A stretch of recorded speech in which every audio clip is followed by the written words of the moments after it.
Okay, how's everybody doing? So I want to talk to you about these piggyback cars here and a little story of mine regards to the layout. Let me just slide this down a little bit more and put it up beside this car right here. So I want to talk to you about these piggyback flat cars for a second. These are both offerings from Rapido. And I'll tell you what happened is I went to my favorite hobby store, which is Inner City Trains and Hobbies. They kindly gifted me this car and a couple of trailers. I purchased this car, so I'll show you, I'm not biased. I purchased this and two of these before I knew these were out. These came out like today, like at the store. And I'll talk to you about this in a second because this car just blew my mind. These cars here though, I was quite impressed with, and they were there for, well, I mean, these have been out for almost a year. I don't know why I didn't notice them. They're the Rapido trailer trains and they're 50 footers, okay? And they're really beautiful cars, like very underrated, like they're heavy. They're one of the heaviest flat cars. Like this car is even heavier than this car and it's shorter. This is 62 feet. This is 50 feet. And I'm not a big fan of the, excuse me one second, I'll just check the length on the other ones. Like, you know, the really long TOFC cars, they're 89 feet long.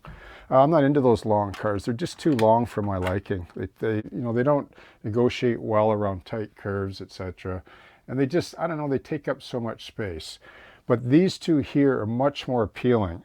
But I picked up a couple of these to use these as idler cars. I'm going to really weather them down a lot for offloading and loading the barge and the ferry, right? So they'll be perfect for that because they're heavy, they track well. Now, I never had these yet, these trailers. I know they're a few decades prior to what I model, so they would be really weathered heavily if I do use them. But I want to talk to you about this car here, because this car just blew my mind. And as most of you know, I'm a modeler, right? So I know a good model when I see one.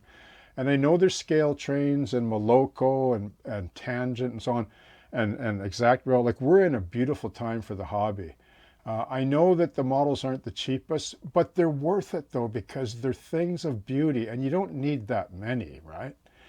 And I mean, that's even more justification for a shelf layout. You can have a smaller layout that's way more high end than a larger one. So I want to show you this car a little bit more up close and show you how these, basically these fifth wheel trailer hitches go together, because these, they took to another level beyond this one, and this one's pretty good, okay?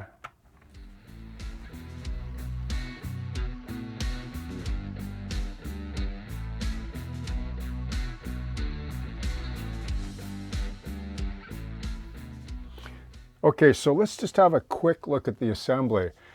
I never received any exploded view or instructions on how to put this together. Should be a no-brainer, right, for somebody like me. But I'll tell you, when you're sort of indoctrinated with scratch building, you become almost undisciplined in your own methodology, and you have a hard time with somebody else's idea. But I'll say this idea, like these parts are brilliantly done, like they really are. Let me just show you quick.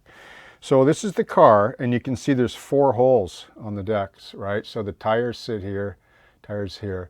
And these fifth wheel trailer hitch devices can be displayed or modeled in 2 positions, right? So you can put this flat plate down and then add this. Like here it is folded down, the fifth wheel or trailer hitch folds down as an assembly, and it's a beautiful little model. I mean, it really is. It's the detail on this thing. It's just, come on, right? It's nice. So you can just drop this on, like just glue it on. You could probably use some solvent or plastic cement, or even some acrylic medium or matte medium would work too, because it'll dry flat and disappear. Or a little spot of CA will work as well. So you can do that if you want, right? Now, if you want to have them upright, you need to take these, like put these aside. Okay, so this should pop off of there. Yeah, so these you put aside, okay? And you use this plate. But now what you do is you take this upright brace and you face the writing out this way. I'll show you. And this opening up, okay? And it is a fairly nice, snug, tight fit. And I love that about them all. That is a sign of a really good design when the part goes on dry and doesn't fall off. Like that, like you can tell right there. Like whoever designed this model, like they're good, right? So there's the plate with the upright, like it folds up into that position. And then here's the extended arm, because they would be adjustable as well, because it looks like they're telescoping. Like square stock, but telescoping. And then there's two pinholes there that drops in, and then there's two more matching holes that go just underneath like that. Now, you can put that part on now and glue it and then put this hitch on, or you can take the hitch like this, and there's two matching holes, a large one and a small one, and you can just put a spot of glue and glue it like that ahead of time and then assemble it like this. And then once this is together, there's your registry holes right there, and you can pop it into place, okay?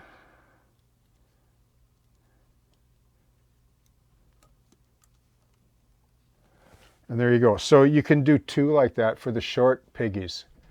Or you can have the middle one down and then this one on the end up. Like this would go obviously down on this end. You can just run the long one in a bit of, like, okay, so let's go back up again and just close out on this review here.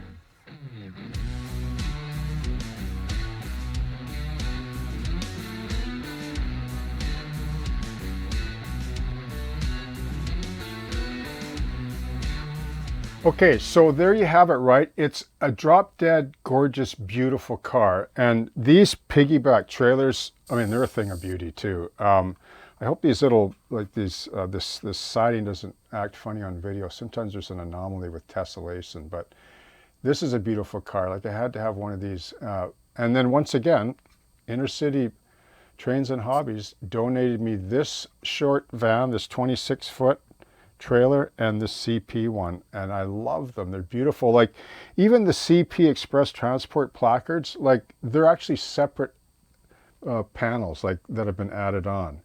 And furthermore, like I was really blown away when I looked at the bottom, because I'm a Class 1 license holder, and look at the air canisters, and there's even reservoirs under there too. Now that is a cut above the Athearn, which are pretty darn good as well. But they don't have that detail. See, they're plain Jane, right? And these were actually less money than the Athearn. These were. Okay, so there you go, right? They're gorgeous, just gorgeous cars, right? Okay, so having shown you that, I would also like to mention that these cars, they just got a big shipment in, so you better grab them now, because apparently they're sold out everywhere.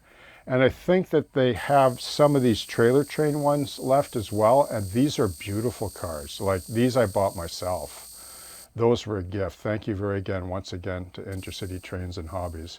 But for those of you that are just into having a nostalgic piggyback trailer train car, you know, one, maybe two, whatever you're into. Like I only need one myself. These Rapido offerings are actually unbeatable, okay? So cheers, happy modeling, and I hope that you have a great day.